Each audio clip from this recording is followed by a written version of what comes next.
இடம்பொருள் நேயர்களுக்கு வணக்கம். ஸோ இன்னைக்கு வந்து பார்த்தீங்க அப்படின்னா இப்போ பாகியலட்சுமி சீரியலில் கதை வந்து இப்போ தான் சூடு பிடிக்க ஆரம்பிச்சிருக்கு. பரவாயில்லையே, அந்த கதை இப்போ கொஞ்சம் உருப்படியாகிற மாதிரி இருக்குது அப்படின்னு நமக்கும் வந்து தோண ஆரம்பிக்கிற டைம். ஏன் அப்படின்னா இந்த கதையில் எப்பயுமே இப்போ இது வரைக்கும் ஒரு 1000 எபிசோட் பக்கம் வந்துச்சுன்னு நினைக்கிறேன். அதில் ஒரு 900 எபிசோட், மினிமம் 950 எபிசோட் கூட வச்சுக்கோங்க.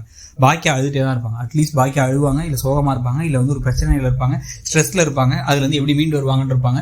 சின்ன சின்ன பிரச்சனையில் ஆரம்பித்து அவங்க குட்டியாக கடன் வாங்கி அதுக்கு கடைசியில் பலார் இவர் எழில் அரவாங்கினதுலேருந்து ஏகப்பட்ட விஷயங்கள் ஆரம்பத்துலேருந்து இப்படியே வளர்ந்து இப்போ கடைசியாக பார்த்தீங்க அப்படின்னா கதிர்ராஜி கல்யாணம் பண்ணி வச்சதாகட்டும், இல்லை இப்போ ஹோட்டல் திறப்பு விழாவுக்கு என்ன செய்ய போகிறோம் அடுத்து அப்படின்னு அவங்க யோசிக்கிறதாகட்டும் அப்படின்னு பல விஷயங்கள் அவங்களுக்கு தான் 1000 ஸ்ட்ரகிள்ஸ் இருக்கும். ஏன்னா அவங்க தான் ஹீரோயின் அப்படிங்கிறதுக்காக. ஆனால் இந்த வில்லனான கோபி ஆரம்பத்துலேருந்து வில்லன் தான். இந்த கதையில் முதல்ல எப்படி இருப்பான வில்லனாக இருந்தாலும் ஸ்ட்ரிக்டாக இருந்து மனைவியை மதிக்காதவராக இருந்தார். அப்புறம் மனைவி இருக்கும் பொழுதே இன்னொரு பெண்ணோட தொடர்பு வச்சிருவராக இருந்தார். அப்புறம் குடும்பத்தையே கைவிட்டுட்டு நேரம் இன்னொரு பொண்ணோட போனவராக இருந்தார். அப்புறம் திருப்பி இந்த வீட்டுக்கே இருந்துட்டு இந்த புது பொண்டாட்டிக்கும் பொய் சொல்கிறவராக இருந்தார். பொய் சொல்லி மறைச்சி எல்லாம் வேலைக்கு போகிறேன்னு சொல்லிக்கிட்டு வேலைக்கு போகாமல் உட்காந்துட்டு ஹோட்டலில் போய் உட்காந்துக்கிட்டு இந்த மீட்டிங்கில் இருக்கேன், இது பண்ணிட்டு இருக்கேன்னு சொல்கிறது, இந்த மாதிரி எல்லா வேலையும் செஞ்சுட்டு இருந்தார். இப்போ இதுக்கெல்லாம் சேர்த்து வச்சு இப்போ அவருக்கு பெரிய ஆப்பு கிடைக்கிற மாதிரி இல்லை அவர் மாற்ற மாதிரி விஷயங்கள்லாம் ரொம்ப கம்மியாக நடக்கும். நடந்தாலுமே என்ன பண்ணுவாங்க, ஈஸியாக கோபி எப்படியா தப்பிக்க வச்சுருவாங்க. பெரிய பெரிய தப்புகள் கோபி பண்ணாலும் கூட அவர் ஈஸியாக ஒரு நாள் திட்டு வாங்குவார். அடுத்த நாளே அவர் எல்லாம் சேர்ந்து சரி பரவாயில்லப்பா கோபி வாப்பா, என்ன இருந்தாலும் என் பிள்ளை பாவம் தங்கமானவன் அப்படின்னு சொல்லிட்டு ஈஸ்வரிய சர்டிஃபிகேட்லாம் கொடுத்து கூட சேர்த்துப்பாங்க. ஆனால் இப்போ பார்த்தீங்க அப்படின்னா ராதிகாவை கல்யாணம் பண்ணதுக்கு பிறகு இப்போ ஈஸ்வரிக்கு அந்த பவர் கொஞ்சம் குறைஞ்சிருச்சு. எல்லா விஷயத்தையும் இந்த ஒயிட் வாஷ் பண்ண முடியல. அவங்களால வெள்ளையடிச்சு என் பிள்ளைகள் நல்லவன் தான், ஏதோ சந்தர்ப்ப சூழ்நிலையால் இப்படி பண்ணிட்டான் அப்படின்னு சொல்ல முடியாமல் போயிடுது. ஏன்னா அவங்க டக்குன்னு ஆதாரத்தோட எல்லாத்தையும் என்னென்ன பண்ணுறாங்க சொல்லியாச்சு. இதே கோபிக்கு வேலை போயிருந்துச்சு இதுக்கு முன்னாடி பாக்கியா கூட இருக்கும் பொழுது கம்பெனியில் பெரிய பிரச்சனையாக இருந்துச்சுன்னா பாக்கியா என்ன பண்ணியிருப்பாங்க, தான் கையில் இருக்க மொத்த காசையும் கொடுத்து அந்த பிரச்சனையை சரி பண்ணுங்க அப்படின்னு கொடுத்துருவாங்க. அப்படியே ரொம்ப நல்லவங்களா உட்காந்துக்கிட்டு.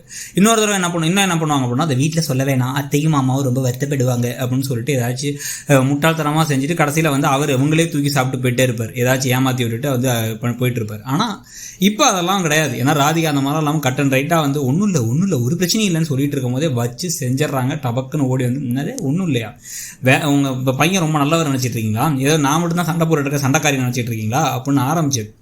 ஆமாம், அவன் தங்கமானவன், அவனை மாதிரி ஒரு பிள்ளை யாருக்கு கிடைக்கும், அப்படி ஒரு பிள்ளை என்னென்ன உறுப்பியார் செஞ்சார் மட்டும் சொல்லுங்கள். கம்பெனி ஆரம்பித்தார், அதுக்கப்புறம் வேறு சம்பாதிச்சார், ஒரு வீடு வாங்கினார், இஎம்ஐயில் ஒரு வீடு வாங்கி வீடு கட்டினார், பிள்ளைங்களை படிக்க வச்சார். எல்லா அப்பாவுமே தன்னோட குழந்தைங்களை படிக்க வைக்கிறதுக்கு ஏதாச்சும் ஒன்று பண்ணிட்டு தான் இருக்காங்க. அதை தவிர மனைவியை ஏமாற்றி இன்னொருத்தவங்களை கல்யாணம் பண்ணி அவங்களுக்கும் போய் சொல்லி இது இல்லாமல் திருட்டுத்தனம் நிறைய பண்ணி கிரெடிட் கார்டு லோன் இருக்குது அதையும் சொல்லலை, கம்பெனியை இழுத்து முடியாது அதையும் சொல்லலாம். தெரியுமா உங்களுக்கு, உங்கள் பையன்ட்டு வேலைக்கே போகல, 3 மாதமாக வேலைக்கு போகிறேங்கிறதெல்லாம் ஒரு ஹோட்டலில் போய் உட்காந்துருக்காரு. அவர் கையில் 10 பைசா காசு இல்லை, வருமானத்துக்கு வழியும் இல்லை, வேலையும் இல்லை, வெட்டி தண்டமாக தான் உட்காந்துருக்காரு உங்களை மாதிரியே அப்படின்னு ஈஸ்வரி கிட்ட பாக்கியா ராதிகா சொல்லும் பொழுது எல்லாரும் ஷாக் ஆக போகிறாங்க. பிரச்சனை மேலே பிரச்சனையாக இப்போ இவருக்கு கோபிக்கு விழப்போகுது. ஏன்னா எல்லாரும் மாற்றி கேள்வி கேட்க எல்லாம் நடந்து இவருக்கு மேலே இருக்க மரியாதை ஏற்கனவே குறைஞ்சிட்டே தான் வருது. ஏற்கனவே இப்போ செடியனே பார்த்தீங்கன்னா என்னடா அவங்க அம்மா இப்படி நடந்துக்கிட்டு இருக்கா, அவங்க கூட பழனிசாமியோட பேசிக்கிட்டு இருக்கா அப்படின்னு பேசிகிட்டு இருக்கிறது போதே தேவையில்லாம அம்மாவை பற்றி பேசாதீங்க அப்படின்னு சொல்லிட்டு செடியன் எல்லாம் திட்டிட்டு வந்துட்டாங்க. அதே விஷயம் தான் இப்போ திருப்பி வேலைக்கும் போகல ஒன்றுத்துக்கும் போகல, எங்களுக்கு ஒரு அட்வைஸ் மட்டும் ஒரு கேடு அப்படின்னு சொல்லி திட்ட போகிறாங்க. ஸோ எல்லா செயலையுமே அவருக்கு அடி மேலே அடிவிட போகுது. இதுலேருந்து எப்படி அவர் மீண்டு வர போகிறாரு, இந்த அவமானங்கள்லேருந்து எப்படி மீண்டு வர போகிறாருங்கிறது ஒரு பக்கம். இன்னொரு பக்கம் பாக்கியா ஒரு வேலை தன் கையில் இருக்க காசை கொடுத்து காப்பாற்றிடுவாங்களோன்னு நினச்சேன். நல்ல வேலை அப்போல்லாம் இல்லாமல் பாக்கியாவோட ரெஸ்டாரண்ட் ஓப்பனிங் நல்லபடியாக நடக்குது. ஈஸ்வரி ரெஸ்டாரண்ட்னு வச்சு அவங்க ஓப்பன்லாம் பண்ணுறாங்க, மினிஸ்டர் வச்சு ஓப்பன் பண்ண போகிறாங்க. ஸோ அப்போ அவங்க பணத்தெல்லாம் கொடுக்கல. அப்போ அவங்க வளர்ந்துகிட்டே போகிறாங்க, தனியாக ஹோட்டல் வரைக்கும் ஆரம்பிச்சிட்டாங்க. இவர் இங்கே வெட்டியாக இருக்கவங்கிறத நினச்சி இவர் என்ன பண்ண போகிறாரு, பழி வாங்கலாம் அப்படின்னு சம்மந்தமே நம்ம அவங்களும் எங்கே பழி வாங்குறீங்க, நீ ஒழுங்காக வேலை செஞ்சால் அவன் கம்பெனி இருந்திருக்க போகுது, வேலையை விட்டுட்டு பாக்கியா எங்கே போகிறாங்கன்னு பின்னாடியே துரத்திட்டு தெரிஞ்சாரு. ரிவர்ஸ் வாங்கிட்டு கூட இருந்தவங்க மதிக்கவே இல்லை.